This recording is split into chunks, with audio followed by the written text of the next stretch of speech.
This is Gut Check Time. I'm your host. This is going to be the second to last college football playoff video I will make of this season. It's been a great season, been a fun year. Before I start the video, can you please hit that like button? Please subscribe down below. Please share this video if you can. And also hit the notification button, the little bell down below, so you know when I have videos coming out. That really helps out the channel. Thank you for watching. Like I said, this will be my second last video. The last one was going to be a review of how I did on my predictions throughout the year, including how I did on my gambling picks, straight up picks, and then obviously how my preseason predictions, if they turned out well or not. We'll see. I have nothing to hide. I'm going to see if I did well. If I didn't do well on some things, I'm going to say that too. I'm going to grade myself pretty much. But let's get to this game, the national championship game, number 3. Clemson versus number 1 LSU. Doesn't mean anything at this point. The game is being played at not Baton Rouge, that's LSU Stadium. It's being played in New Orleans, so this is pretty much a home game for the LSU Tigers. But I expect a lot of Clemson fans to be there. They travel pretty well, and especially in an environment like this, I expect them to travel just to show up so their team's not just totally bombarded by the other team's fans. Both teams are undefeated, looking for a 15-0 season. This would be Clemson's second in a row, and if they do that, they're the only 2 teams in the history of college football during this era to have done that. Even one time. LSU would join them if they win the night to be the second team ever. Last year's Clemson team was the first team ever to go 15-0. How they got here, Clemson. An exciting game, a really good game versus the Ohio State Buckeyes. Game turned when Shaun Wade obviously ended up targeting Trevor Lawrence. I believe that was the correct call. Now, there were some calls in that game that were questionable, especially the catch that I thought was a catch fumble, turned out to be an incomplete pass with Justin Ross and Jeffrey Okudah. In slow motion, it actually, to me, makes it seem more like a incompletion because you see him catch the ball and then you kind of see him trying to get the right hand on the right grip on the ball and bring it into his body, and you're thinking, okay, that's not the process of a catch. But in real time, it's called a catch and a fumble. I think even with the slow motion, what I just said, it's still a catch and a fumble. He took 3 steps. I don't even care about the process of bringing it down, bringing it into your body. The process is ridiculous to me. To me, if it looks like a catch, it is a catch. It looked like a catch to me. And if you do want to have a process, it should be this.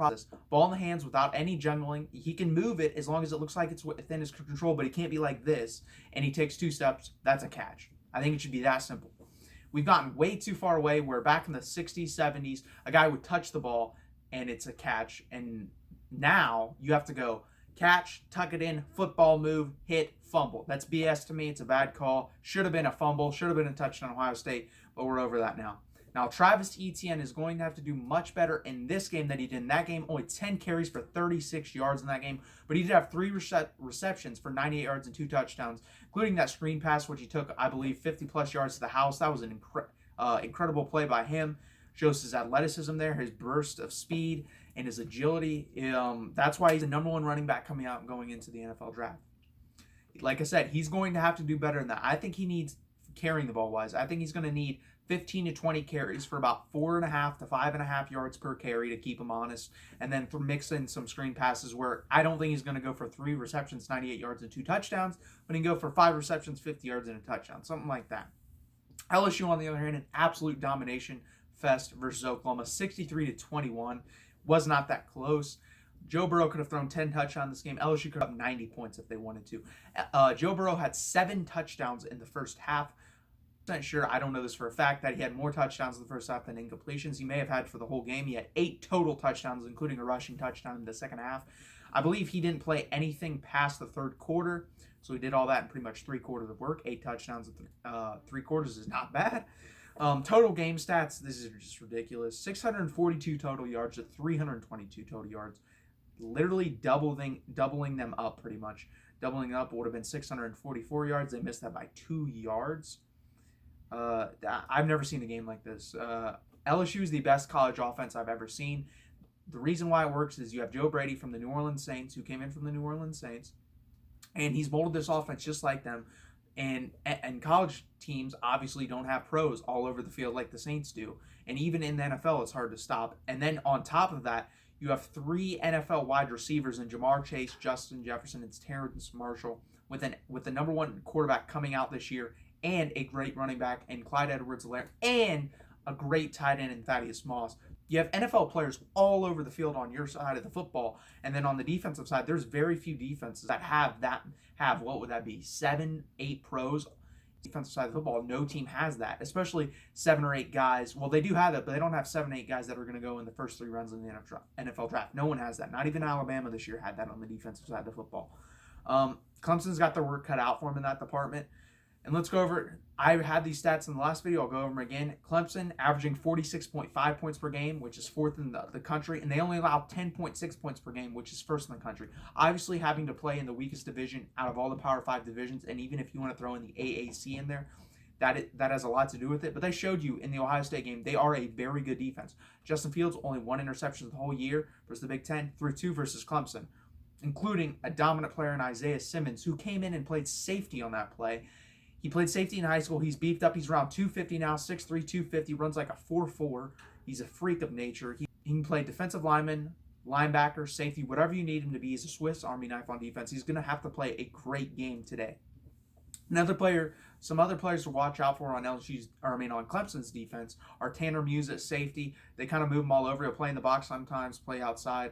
Sometimes he'll play all over. He's kind of like Isaiah Simmons, except he doesn't play defensive line, but everywhere else he pretty much plays. And then A.J. Terrell on the outside is probably going to be lined up against Jamar Chase or Justin Jefferson. For LSU, they're going to have to do what they've been doing. Just score a lot of points, play decent defense.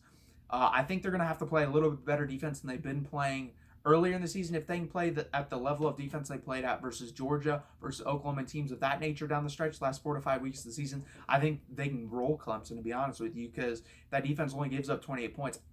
I think LSU's putting up at least 35 tonight. That's what I think is going to happen.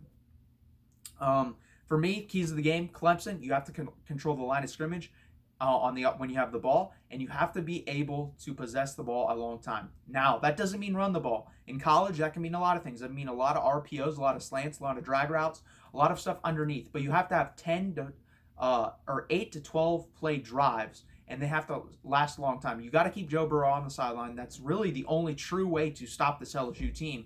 If you don't do that, it could be a long night. That's why I think ETN has to have a big game. Another guy I look forward to have a big game, Amari Rodgers.